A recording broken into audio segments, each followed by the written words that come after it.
Hashtag alive? Oh, because the zombies are dead. I get it. What is up, Netflix fans? Welcome back to my channel. So I normally don't review movies when I'm this late, but I checked this movie out. It came out days ago on Netflix. I said, you know what?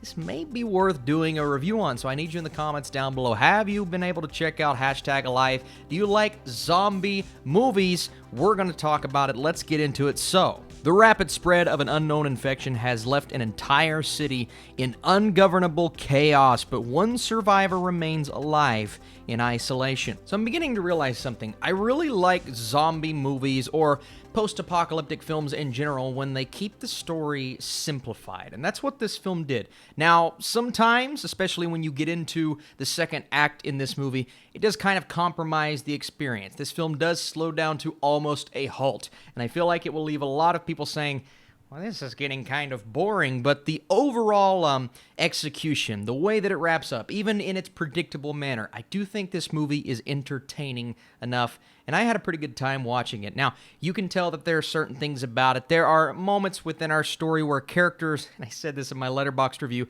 they do inconvenient things, but it feels like it's written into the story just for it to cause something to happen, because it does slow down. And essentially, the characters that we're kind of focusing on, they're in this location, and they're good. Until they run out of food, of course. But we do find these two characters, they're struggling with getting phone reception, they find a way to communicate, and then the chaos continues to happen progressively throughout the movie. Sometimes it's caused by an accidental thing happening, and I'm just like, okay, the way that it's written, I'm not a huge fan of that, but it was still entertaining nonetheless. But the best part about this film, in my opinion, is the fact that it really focuses on, and nails down the loneliness aspect of being the only one left, the only one hashtag alive remaining within this zombie apocalypse. And again, it's just kind of centering around the perspective of one person, and that's what I love about this as a whole. And I think I just like movies like this in general. I look at a film like Arrival, which I clearly love a lot more than this movie, but Arrival is a simplified perspective told about a grand scale story. And clearly here we're dealing with the zombie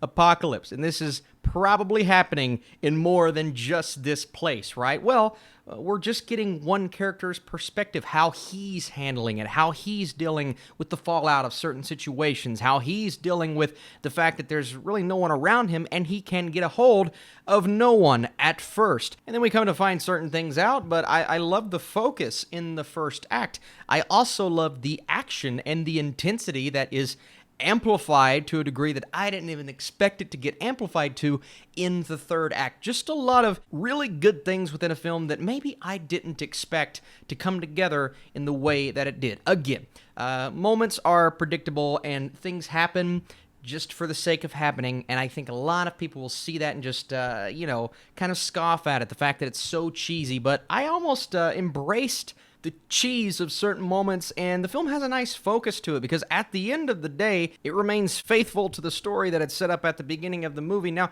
there may not be enough here to even warrant the fact that it is a feature-length film. I think this could have been suppressed maybe for a short film, and we wouldn't have had all of those slow moments, but I didn't even hate the slower moments between certain characters. I'm just like, yeah, I like the fact that we're not going overboard with the visuals and the effects and turning it into some kind of crazy spectacle.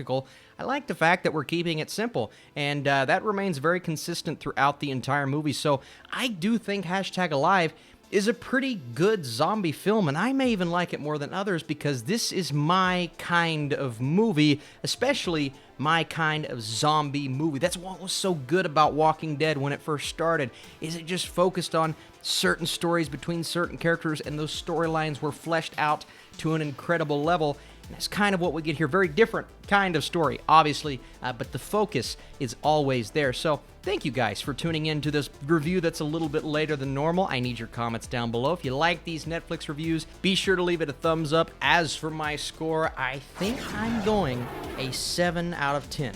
a 70% for hashtag Alive on Netflix. Come back, join in tomorrow. We do have our weekly live stream, 11 a.m. Eastern Time. We're going to be answering some questions, maybe talking about that Dune trailer, and I'm watching a lot of Netflix movies. The Devil All the Time. Expect that review on Monday. Enola Holmes, Ratched, a lot of stuff. We're going to talk about it.